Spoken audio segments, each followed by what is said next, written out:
Rower Addin Fonua-Blake has been granted permission by the Seagulls to negotiate with rival clubs as he looks to move away from Sydney. Fonua-Blake is one of the game's best props, so I'm thinking that his reasons for moving must be compelling, PK.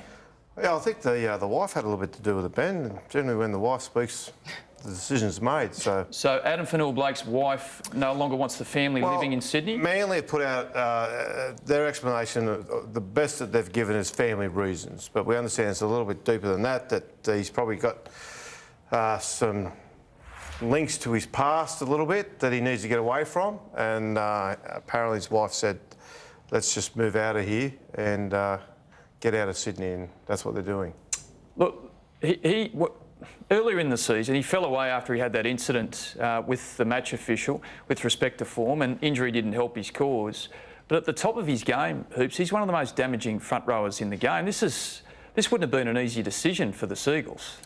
No, it would have been a tough decision. I've heard that they agonised over it for a number of weeks, but in the end, as PK's just pointed out, I think the club felt that as a result of some of his decisions over the course of the years, that Addin was sailing a little bit close to the wind.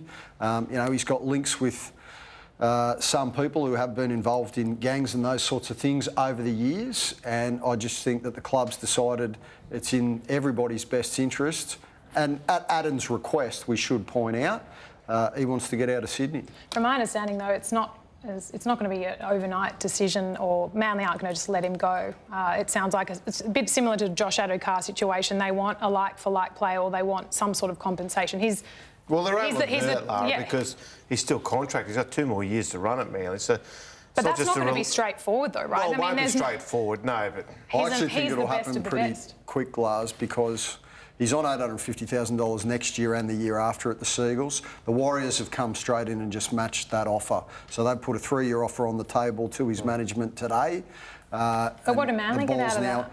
Well, I'm not sure that it is. Queensland I don't know that too. They are. Yeah, well, I'd heard the Broncos, but they'd have to shift people. I can't see the Warriors they were already throwing up guys like Matt Lodge. They've just let Asiata go. The Cowboys, yeah. They're not going to have 800 up. You talk about the Broncos?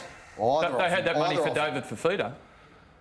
I doubt that has been spent. So the money was there for Dave Fifita to stay. I think I read somewhere, it might have been a tweet from Brent Reid today, that he'd checked in with the Broncos, and the Broncos have knocked that rumour for 6. The Broncos won't be going after him. At this stage, it would seem the Warriors maybe are the most interested. Well, Nathan Brown threw up Addin Fonua-Blake when he was at the Knights a couple of years ago. He said he's a game breaker, he's all the things that we know he can be on the football field, and he wanted a tough guy like that at the Knights. So, and from my understanding, the Warriors are really, really keen to pick up a big fish signing. He's the perfect signing for the Warriors. That's why they've been so bullish. You're spot on. That's why they've really just gone in, they put the offer on the table today. They want to get the deal signed, sealed and delivered in the next couple of days. Well, Addin Fonua-Blake is clearly happy with the decision. Just have a look at this video that emerged inside the last 24 hours.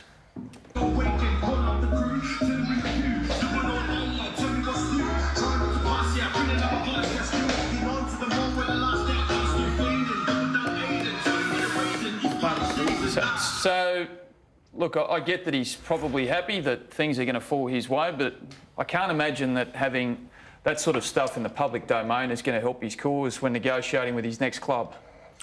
Well, Ben, yeah, some of us play football and some of us operate on brains, you know what I mean? You've each got our spot and you do what you do. I don't know where his head's at. I don't know.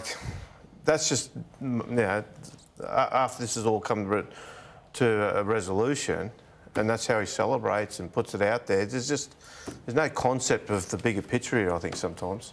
Yeah. He's played the villain on the field before. I don't think anyone's surprised. He doesn't care what we think either. Yeah, I don't think he really cares. And I don't think any club's really going to care. He's played villain off the field from some of the stuff that I've seen. So clearly his on-field persona matches what he does off-field. But if I'm coaching Addin Fonua-Blake, my advice is get your focus where it needs to be. Become a professional, because the talent that this bloke has is rare. At his best, Ben, he can be as destructive and as influential as Josh Papali. But the difference is Josh Papali's been doing it consistently for year after year after year. This bloke's had little moments where he might put a couple of good weeks together and then you don't see him for a couple of weeks.